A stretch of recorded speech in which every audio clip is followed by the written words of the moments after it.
안녕하세요, 덴티장입니다. 오늘은 턱 디스크 소리를 보다 디테일하게 치료하는 법에 대해 다뤄볼 건데요. 턱 디스크가 빠져서 나타나는 대표적인 증상으로는 턱관절 통증, 소리, 개구 제한이 있다고 했었죠.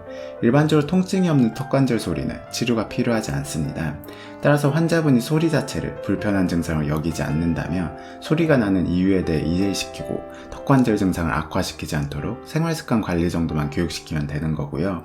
소리를 치료하고자 한다면 환자분이 느끼는 불편감의 정도를 우선 고려해야 되고, 더 디테일하게 들어가기 위해 소리의 크기와 발생 위치 및 빈도, 그리고 턱관절 질환의 원인 요소까지도 고려해야 합니다. 가령 입을 벌리자마자 소리가 나는 경우가 있고, 입을 완전히 벌릴 때, 즉 마지막쯤에 소리가 나는 경우가 있을 수 있는데요. 전자의 경우 환자분이 소리 때문에 스트레스를 많이 받는다면 첫째로 소리가 나는 이유에 대해 자세히 설명을 해주어 이해시키는 게 첫 번째고요.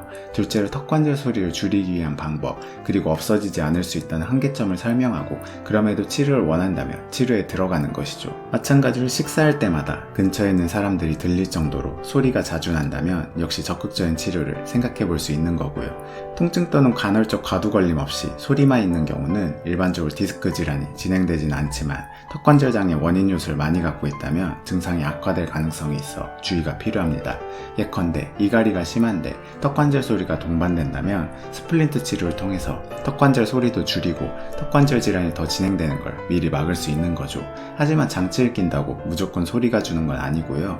연구에 따르면 33% 정도가 장치를 꼈을 때 소리가 현저하게 줄거나 소실되는 것으로 알려져 있습니다. 즉 소리가 있고 이갈이 이악물기가 심하다면 장치가 효과가 있을 가능성이 있다는 거죠. 턱관절 통증이나 개구장애가 생기고 이를 오랫동안 방치하면 치료가 길어지는데요. 턱관절 소리만 있어 치료를 하지 않는 경우에도 통증 또는 개구장애가 발생하면 발생 즉시 내원할 치료를 받도록 하는 게 중요합니다. 턱관절 소리의 경우 생겼다가 사라졌다가 반복하는 경우가 있는데요. 스트레스를 받거나 음식을 먹을 때 특정 상황에서만 발생하는 경우가 있습니다. 이런 경우는 아래턱과 디스크의 위치 관계가 변하는 게 아니라 관절 부위에 가해진 압력의 정도에 따라 아래턱이 디스크 밑에 재위치될 때의 저항 차이에 따라 소리 여부가 결정되는 걸 알아둘 필요가 있습니다. 턱관절 소리가 나는 상황에 따라 어떻게 치료에 접근할지에 대한 결과를 살펴봤는데요. 정확히 어떤 프로토콜로 치료를 하는지는 바로 띄워드릴 테니 시청해 보시길 바랍니다. 오늘 영상 여기까지고요. 도움이 되시다면 구독과 좋아요, 알림 전체 설정 맞춰주세요. 감사합니다.